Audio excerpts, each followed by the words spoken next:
This is BBC World News. I'm Samantha Simmons. Our top stories. A strong earthquake has been detected in North Korea, raising speculation it may have carried out a sixth nuclear test. It follows claims from Kim Jong-un that the country had developed a new type of nuclear device. President Trump visits Texas and Louisiana to meet survivors of Hurricane Harvey. 500,000 households in the region have asked for help. Targeting a drugs ring in the Spanish resort of Magaluf, police arrest 14 people, 12 of them British. Prosecutors in France step up the search for a 9-year-old girl who disappeared from a family wedding last week.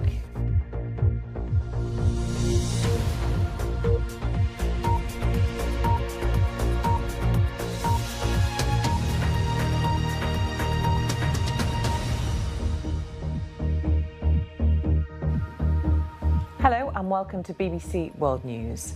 Well, within the past hour, seismologists have detected a powerful tremor in North Korea, prompting suggestions that Pyongyang may have carried out its sixth nuclear weapons test.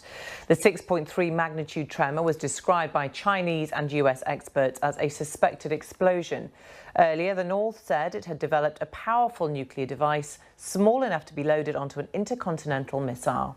State media published a photograph of Kim Jong-un apparently inspecting such a device. Well, Daniel Pinkston is a professor of international relations at Troy University. He's based in Seoul and joins me now, as you can see. Welcome to you, Professor. What's your assessment of the news we're getting out of North Korea today? Well, it appears to be North Korea's sixth nuclear test. The South Korean Joint Chiefs of Staff has assumed that, or they believe it's the sixth nuclear test.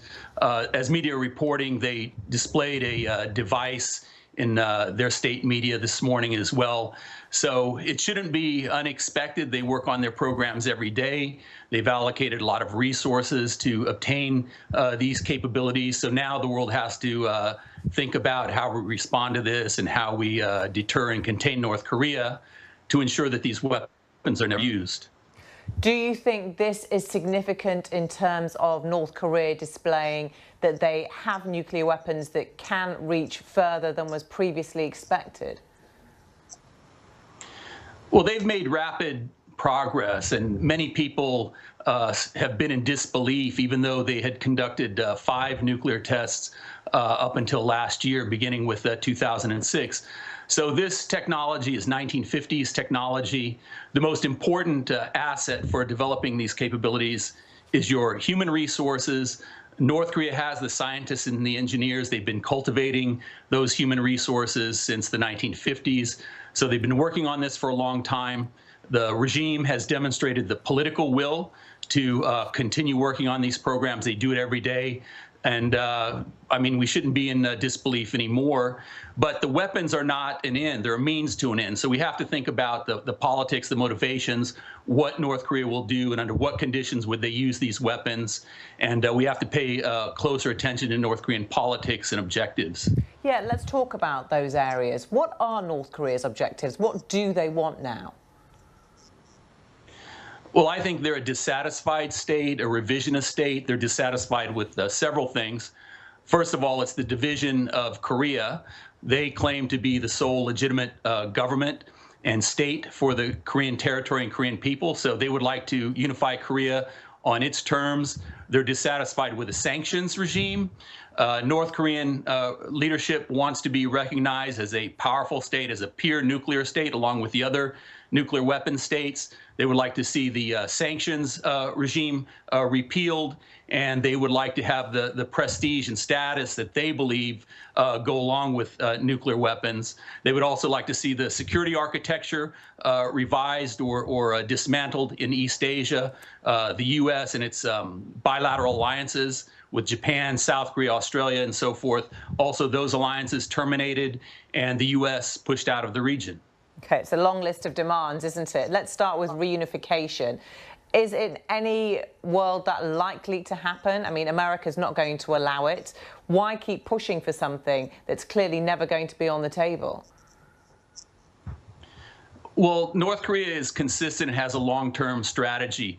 They use a number of instruments to push their political objectives. They claim to be the sole Korean state, the real Korean state. They use information operations, propaganda, a number of other tools, including we see the WMD, but other asymmetric capabilities such as cyber warfare. There's a long list of those things. And they will continue to try to undermine and discredit the Republic of Korea in the South. And they believe that the nuclear weapons give them a trump card in case of any escalation or any kind of conflict that might erupt, that they would have an advantage. Daniel Pinkston, really interesting to talk to you. Thank you very much for your expertise. Well, let's go to Seoul now and talk to our correspondent, Yugita Lamai, who can bring us up to date on developments. Yugita, take us through what we've actually learned in the last couple of hours. Well, we've had a confirmation from the U.S. Geological Survey that these tremors that have been detected in a northeastern part of North Korea, have been triggered by an explosion rather than an earthquake.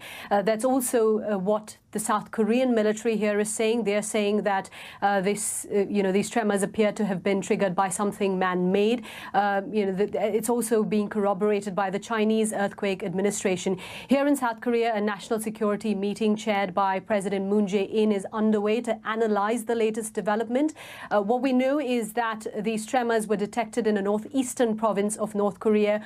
And it is in this province that the country's nuclear testing site is located. And what reaction has there been so far? Well, we are still waiting to hear what South Korea's president has to say. An emergency meeting is underway, but this comes against a backdrop of tensions in the Korean Peninsula, which have been at the highest point in recent years. Less than a week ago, North Korea conducted a missile test. So a rocket was fired from near Pyongyang, which passed over Japan. Just hours before these tremors were detected, actually, North Korea had released a statement and photographs showing its leader, Kim Jong-un, inspecting what they say is a hydrogen bomb, so a powerful nuclear device. And, what was worrying about that statement is that they said this is a hydrogen bomb that can be fitted onto an intercontinental ballistic missile. We know that Pyongyang has tested these long-range rockets. They tested them in July.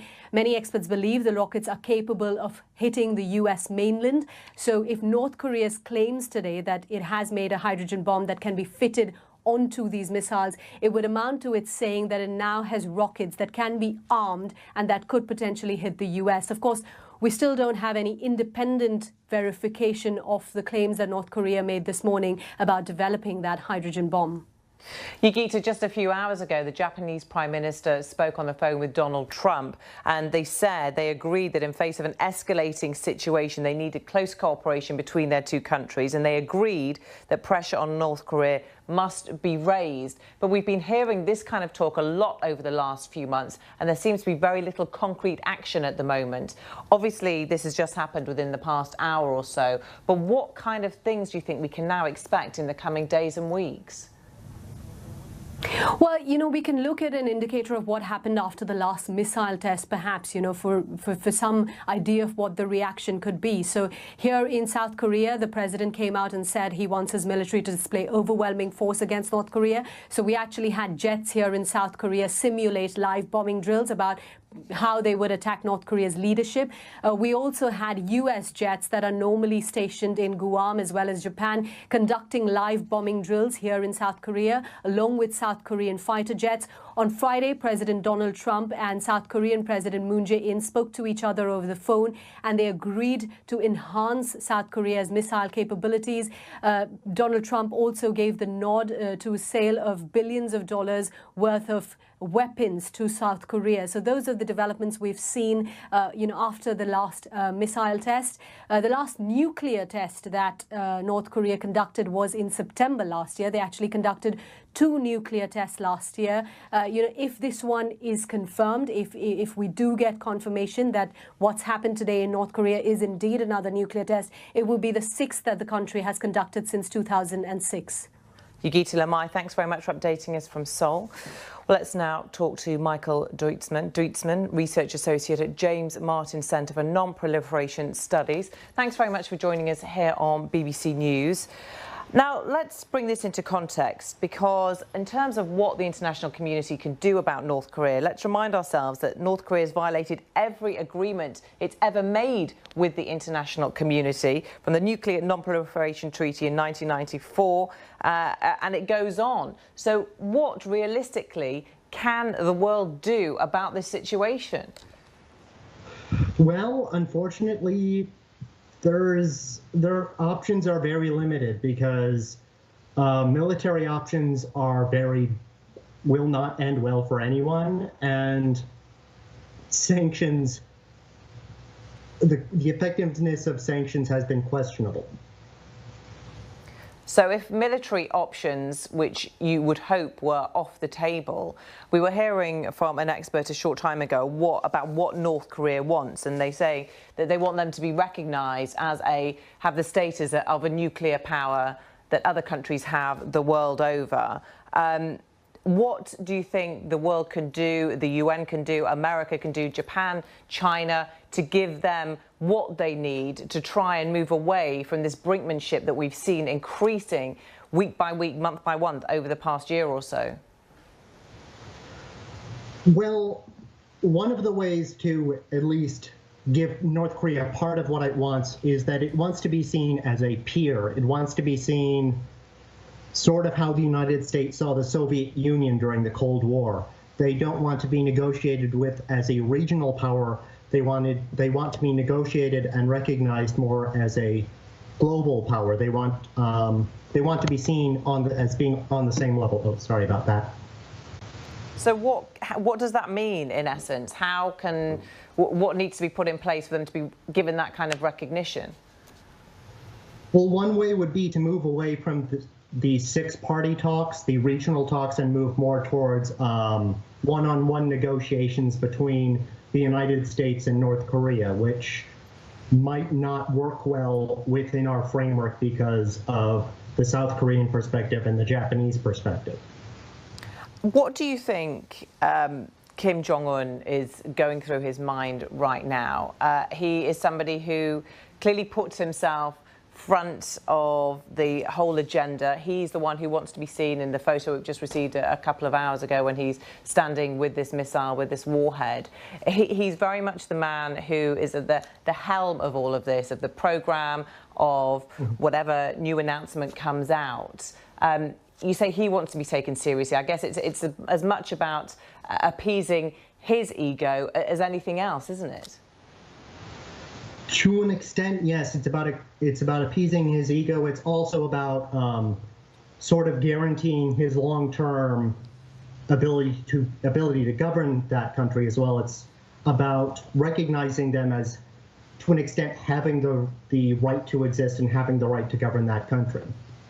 Okay, Michael Dutzman, Research Associate at James Martin Centre for Non-Proliferation Studies. Really interesting to talk to you. Thank you.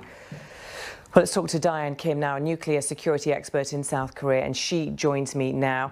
Kim, welcome to you. We've been speaking to you over the past hour or so about your thoughts and reaction also from South Korea. And you were saying something really interesting a short time ago. You were talking about how people obviously have to get on with their everyday lives, and actually they're just trying to improve their everyday existence. But this is an underlying threat that's been there forever. Do you feel that it is building, though, that sense of tension, that sense of anticipation that there is potentially a dangerous situation now evolving?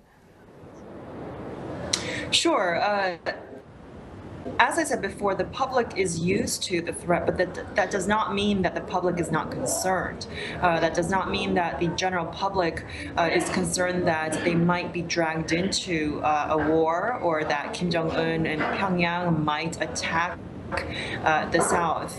For South Koreans, news about ICBMs, of course, are concerning, but an ICBM is actually aimed at the United States. So what South Koreans are most concerned about are first the artillery that's aimed at Seoul, but also the short-range missiles that the North has developed. And so for South Koreans, a nuclear-tipped, well, a missile itself, a short-range missile itself is very concerning, but a nuclear-tipped short-range missile that can hit South Korea is of utmost concern for the South Korean public. President Trump has only just agreed a deal allowing South Korea to have bigger missiles and new military hardware, hasn't he? Yes, and that's really to strengthen, in a nutshell, to strengthen South Korea's self-defense capabilities. But the fact of the matter is that we're not sure if that will be enough. Definitely, any South Korea's defense will have to come through a combined defense posture with the United States. And so extending South Korea's missile range and payload is welcoming to many people in South Korea, but the ultimate question really is will most South Koreans are most concerned and even skeptical whether Washington may even come to South Korea's defense and at a decisive moment. So in other words, if Washington feels that its homeland is at stake, would Washington sacrifice South Korea to save its own homeland? And that's the biggest question on most South Koreans' minds. Meanwhile, the relatively new South Korean President Moon Jae-in has certainly been trying to extend the hand of friendship by offering to talk to North Korea. He's making all the right sound music, isn't he, in terms of trying to improve relations, but he's clearly not being met with anything that would even equal that in terms of some kind of reciprocal deal, some kind of way of moving anything forward in their relationship. Right, so he's doing the best he can, but the North, through their actions, is clearly saying that they don't care, that they're not interested in South Korean overtures, that all they're interested in is Washington's reaction. And so all of these tests, the series of nuclear and missile tests, the North's bluster, the North's provocation and posturing, all of this combined seems to be Pyongyang's way of trying to bring Washington to its knees. And this is certainly laughable from a big power perspective, but that's what the North seems to be trying to do with its display of power, its display of force, and it seems to be trying to force Washington to take the North seriously, and it seems to be that they want to gain the kind of recognition like a big nuclear power. It wants a seat at the big boys' table, basically, and be treated like a big power. And so that seems to be in line with all of their latest actions. Kim, thanks very much for your expertise.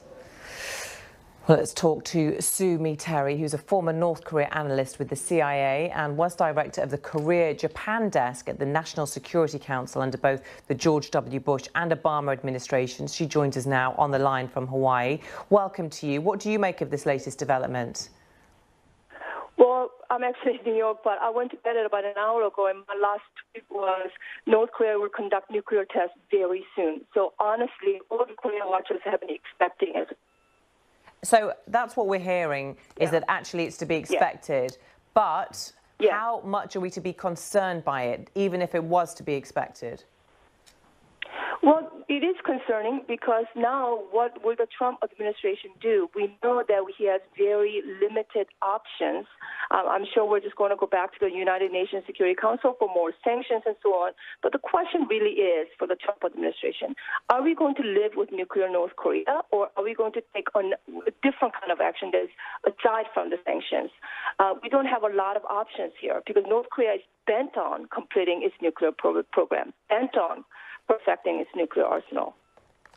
We know that President Trump has criticized previous administrations, indeed he's criticized the previous decades for what he says, I guess, is the appeasement of North Korea. As somebody who's been an analyst with the CIA and somebody who no doubt has a very good insight into the goals of North Korea, of Kim Jong-un and his predecessors, what do you think, if anything, could have been done differently over the past decades? And as you said, the options now, you believe, are limited. But what should happen going forward? If you were still sitting in that seat of being an analyst with the CIA, what would your advice be now?